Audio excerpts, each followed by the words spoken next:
Today's topic is part one in our 8-part Job Corps series. We're going to be talking about personal growth, interpersonal skills, independent living, all kinds of stuff over these next 8 weeks. And I'm on the call with Drew Powell. Drew, it's so good to have you on this call. And you're going to help us talk through, in particular, this first one as we talk about personal growth and development. And I want you to speak to some of the guys, some of the men and women who are going through this with a mentor.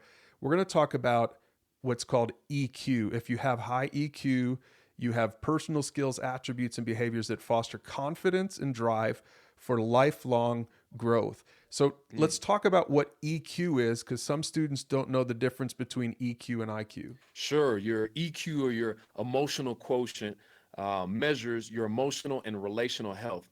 And we find in a lot of cases it's even more important for your future success than IQ. You think about just going through school, any kind of test you've ever taken, whether that's ACT, SAT, whatever it is that you've done in life academically, we kind of get this built up in our head that IQ is the most important thing. You spend years and years in a classroom trying to up your knowledge base. And so IQ is heavily measured and it's heavily looked at. But then when you get in the real world, you find out that knowing yourself, being emotionally stable are vastly important. So one of the things students are going to have to figure out there is something called self-awareness. A person with high EQ or high emotional intelligence, not just intelligence, your emotional intelligence is high. That means you're self-aware and you're brave enough to articulate your faults and your strengths.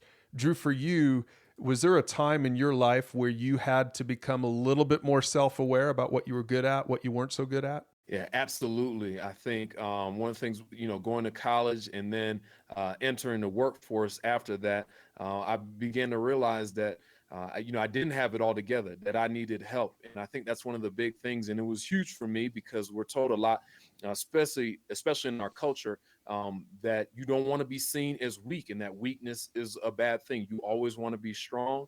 You always want to present yourself as being put together, as having all the answers. And then you come to find out very quickly that you don't have all the answers and that there's a lot of things that you don't actually know.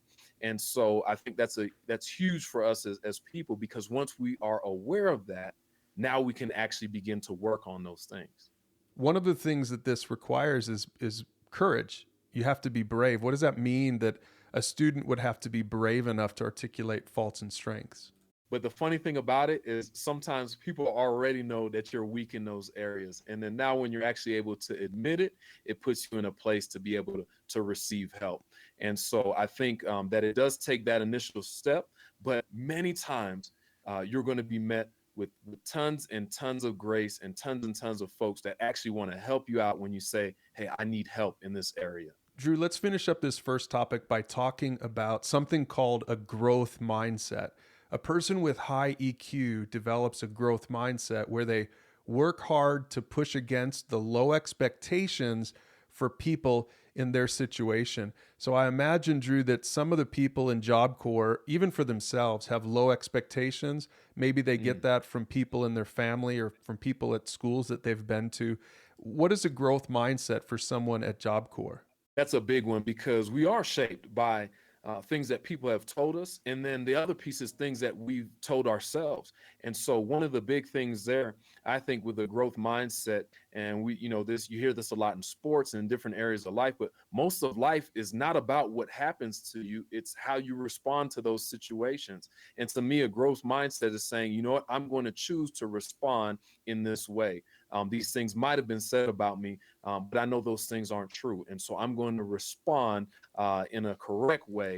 And I'm going to have the attitude of a champion. I'm going to have the attitude of a winner because I know I'm not a loser and I can grow in whatever area it is because I have those gifts, those talents, those abilities. They're on the inside of me. And all I need to do is ask questions, find the right person who can speak into it. What's awesome about Job Corps is that all the folks around you, your instructors, those people helping you out, your mentors, they already have it for you. And so you got to ask yourself the question, when am I going to adopt a growth mindset for myself?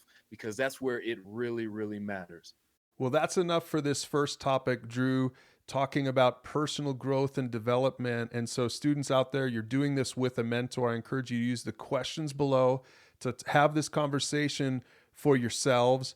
And then make sure to join us in week 2 as Drew and I talk about interpersonal skills.